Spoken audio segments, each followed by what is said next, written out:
नमस्कार, दैनिक shift time में आप सभी का बहुत बहुत स्वागत है। सावधान रहिए, सतर्क रहिए ताकि कोई आपको वर्गला कर आपकी मेहनत की कमाई को उड़ाकर ना ले जाए।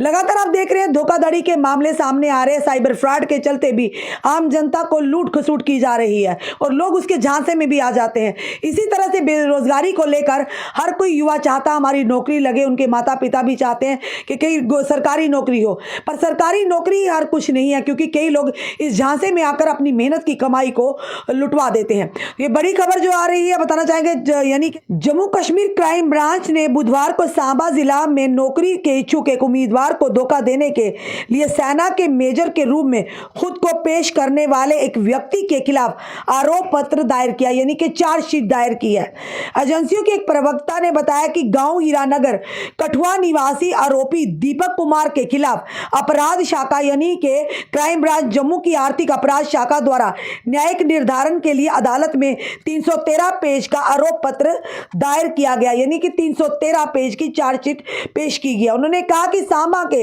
मानसर गांव के दर्शन कुमार ने अपराध शाखा यानी कि क्राइम ब्रांच को अपनी लिखित शिकायत में आरोप लगाया कि आरोपी ने खुद को सेना का मेजर बताकर उसके जीजा की नौकरी लगवाने के नाम पर उसे 5 लाख रुपए ऐंठे हैं, यानी कि बताना चाहेंगे सेना इंजीनियरिंग सेवा में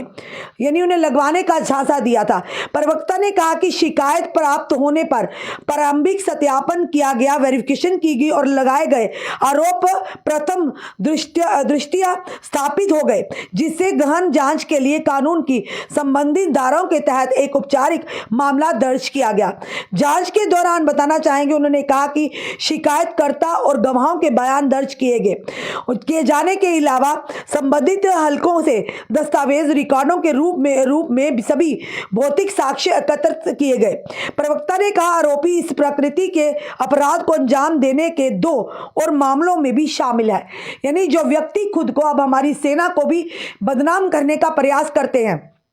यानी कि उन्हें पता है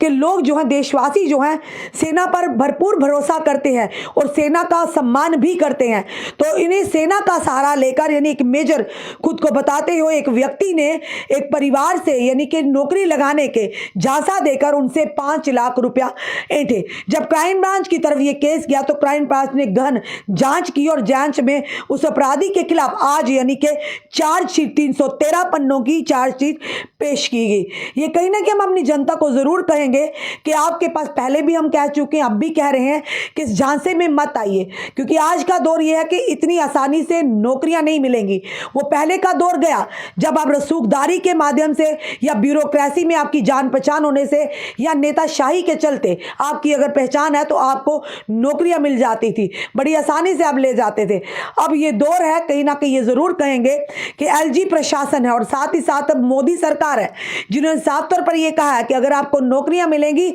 आपकी योग्यता, आपकी काबिलियत के आधार पर। आप ये मत सोचिए कि आपके अगर कोई रिश्तेदार सियासत में है, ये मत सोचिए आपके अगर कोई रिश्तेदार ब्यूरोक्रेसी में है तो आपको आराम से नौकरी मिल जाएगी। पर ये लोग जो आपको इस समय झांसा दे रहे हैं, आपकी उसी कमजोरी का फायदा उठाकर के अगर आपके घर में कोई बेरोजगार है तो ये लोग कभी क्राइम ब्रांच ऑफिसर बनकर आएंगे, कभी किसी विभाग के अधिकारी बनकर आएंगे या कभी आर्मी ऑफिसर बनकर आएंगे। जिस तरह से इस व्यक्ति ने खुद को आर्मी का मेजर बताते हुए एक परिवार से 5 लाख रुपया उन्हीं के रिश्तेदार को नौकरी लगवाने के लिए ठगा। तो कहीं ना कहीं हमें सतर्क होना होगा, हमें कहीं ना कहीं अपनी सावधानी बरतनी होगी ताकि ऐसे लोगों को अपनी हम मेहनत की कमाई पल भर में दे देते हैं पर बाद में कहीं उनके साथ साथ आप भी किसी मुश्किल में ना आ जाए, क्योंकि आज के दौर में कोई भी आपकी नौकरी नहीं लगवा सकता, ये साफ तौर पर क्लियर है। और कहीं ना कहीं अगर आपकी योग्यता, आपकी काबिलियत है तो उसी के दम पर आपको नौकरी मिल सकती है।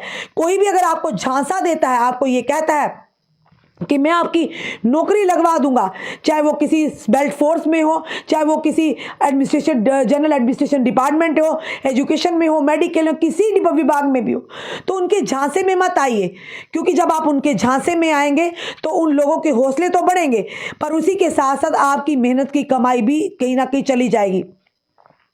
बाद में पछताने से बेटर है आप पहले ही सतर्क रहें, सावधान रहें, क्योंकि ऐसे कई धोखाधड़ी के मामले हमारे सामने आए जो हमने आपके समक्ष भी लाए हैं, ताकि आप लोग अवगत हो जाएं, ताकि आप लोग अवेयर हो जाएं। क्योंकि इस ऐसी चीज़ों में अगर आपको कोई कहता भी है, पूरी तरह से उसकी गहन जांच करें, उसकी पूरी वेरिफिकेशन करें, पूरी जानें, तथ्यों को जानें, फिर आप उससे बात करें। अन्यथा ये ऐसा कोई भी व्यक्ति नहीं है आज के दौर में कि जो कहेगा आप इतने पैसे दो मैं आपकी नौकरी लगवाता हूँ, आप मुझे इतनी रकम दो तो मैं आपको यहाँ एडजस्ट करवाता हूँ। तो ऐसा कुछ भी नहीं है, क्योंकि एलजी प्रशासन ने साफ तौर पर कहा, आप देख रहे हैं किस तरह से घोटाले सामने आ रहे हैं। पर जो घोटाले सामने आ रहे, घोटालाकारियों पर भी शिकंजा कसा जा रहा। तो कोई भी अगर आपको झांसा देता तो उनके झांसे में मत आइए, क्योंकि आपके साथ साथ कई और अन्य लोगों को भी वो इस तरह से धोखाधड़ी का शिकार करेगा। क्योंकि अगर शायद ये क्राइम ब्रांच के पास केस ना जाता तो इस व्यक्ति पर शिकंजा ना कसता जाता, या जो व्यक्ति विक्टिम है जिसने पैसे दिए हैं, अगर उन्हें ना लगता कि ये व्यक्ति उन्हें ठग रहा है, ठगा जा चुके हैं वो, तो शायद वो कंप्लेन ना करते। कई लोग तो डर कर भी चुप हो जाते हैं कि ऐसे लोग झांसा देने वाले कल को न जाने उनके साथ कोई और कदम ना उनके साथ उठा दे, उन्हें परेशान ना करे। पर ऐसा बिल्कुल भी नहीं है। अगर कोई जो पैसे देते हैं या दे लेन देन करते हैं, आपके साथ साथ कई ऐसे गरीब लोग भी हैं जो दिहाड़ी लगाते होंगे, बड़ी मुश्किल से अपनी उम्र की जमा पूंजी जोड़ी होती है, आपके इस कदम से वो भी कहीं ना कहीं झांसे में आ जाते हैं, उनके साथ भी धोखाधड़ी होती। तो खुद सोचिए कि हम क्या समाज को दे रहे हैं, क्या मैसेज दे रहे हैं। तो इसलिए फिर से कहना चाहेंगे कि एक व्यक्ति जो खुद को मेजर बताता था और उसने एक परिवार से यानी कि नौकरी के धोखाधड़ी के लिए उन्हें 5 लाख रुपया लिए थे और फर्जी खुद को सेना का मेजर बताकर लिए। तो जनता से कहेंगे कभी हमारी आर्मी के नाम पर, हमारे सुरक्षा बलों के नाम पर, जम्मू कश्मीर पुलिस के आला अधिकारियों के नाम पर अगर कोई भी आपके पास आता है कि आपकी मैं नौकरी लगवाता हूं, तो जरूर प्लीज उसकी वेरिफिकेशन करिए, उसकी जांच करिए और एक किसी पर भी इस तरह से भरोसा ना करिए। आपका क्या कहना है इस वीडियो को देखकर? अपने कमेंट, अपने सुझाव हमें जरूर दीजिए। इस वीडियो को जितना हो सके शेयर कीजिए। जुड़े